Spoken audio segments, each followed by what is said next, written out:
ગુજરાત સરકારના આદિજાતિ વિકાસ મંત્રાલય દ્વારા જનજાતિ વિદ્યાર્થીઓ માટે પોસ્ટ મેટ્રિક શિષ્યવૃત્તિ ચાલુ વર્ષે બંધ કરવાના નિર્ણય વિરુદ્ધ તથા ગ્રાન્ટેડ લો કોલેજમાં પ્રવેશ પ્રક્રિયા પુનઃ ચાલુ કરવાની માંગ સાથે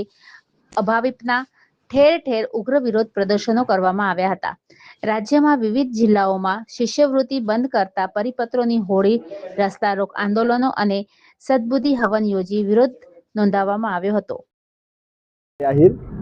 અખિલ ભારતીય વિદ્યાર્થી પરિષદ કચ્છ પૂર્વ જિલ્લા સંયોજક. આજે અખિલ ભારતીય વિદ્યાર્થી પરિષદ દ્વારા સમગ્ર ગુજરાતની અંદર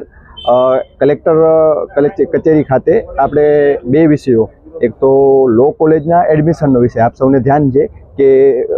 28 જેટલી ગ્રાન્ટેડ લો કોલેજ, આખા ગુજરાતની અંદર 28 જેટલી ગ્રાન્ટેડ લો કોલેજના એડમિશન આ વખત માટે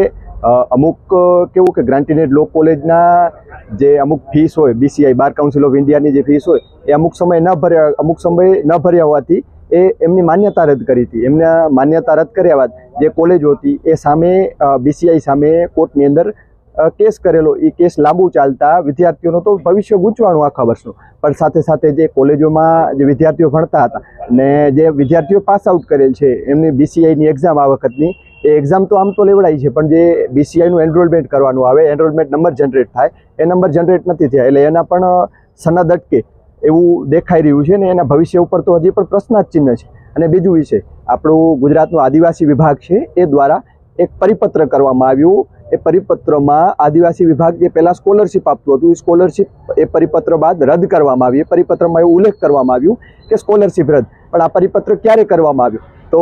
આપણા જે આ વર્ષના એડમિશનો, જે આખા એડમિશનો હતા એ બધા એડમિશનો થયા ગયાના 3 મહિના 4 મહિના બાદ આ પરિપત્ર કરવામાં આવ્યું. કારણ કે જે આપણા આદિવાસી વિભાગ, આપણે આદિવાસી વિસ્તારમાં રહેતા વિદ્યાર્થીઓ છે, આપણે પણ ધ્યાનમાં છે કે એમની પરિસ્થિતિ એટલી સારી નથી હોતી અને સારી કોલેજોમાં 40-50 હજાર જેટલી ફીવાળી કોલેજોમાં એ ઘરેથી એટલી ફી ભોગવી ન શકે, એમના પરિવારની હાલત એટલી સારી નથી હોતી કે આટલી ફી ભોગવી શકે. તો એ મેઇન જે એડમિશન લેતા હોય સ્કોલરશિપના બેઝ ઉપર લેતા હોય કે સરકાર દ્વારા અમને સ્કોલરશિપ મળશે તો અમારું અભ્યાસ પૂર્ણ થશે, પરંતુ એ એડમિશન લીધા બાદ સરકારશ્રી દ્વારા પરિપત્ર કરી અને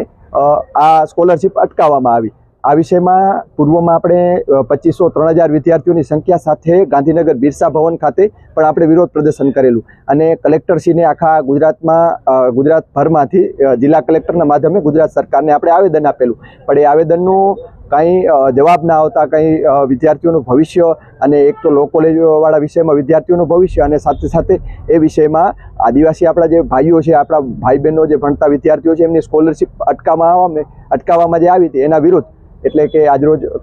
કચ્છના જિલ્લા કલેક્ટરશ્રીના ઓફિસ સામે આપણે આંદોલન કર્યું હતું, જેનાથી સરકારની આંખ જાગે અને આ બે પેન્ડિંગ નિર્ણયો છે જેને જલ્દીથી જલ્દી લેવામાં આવે.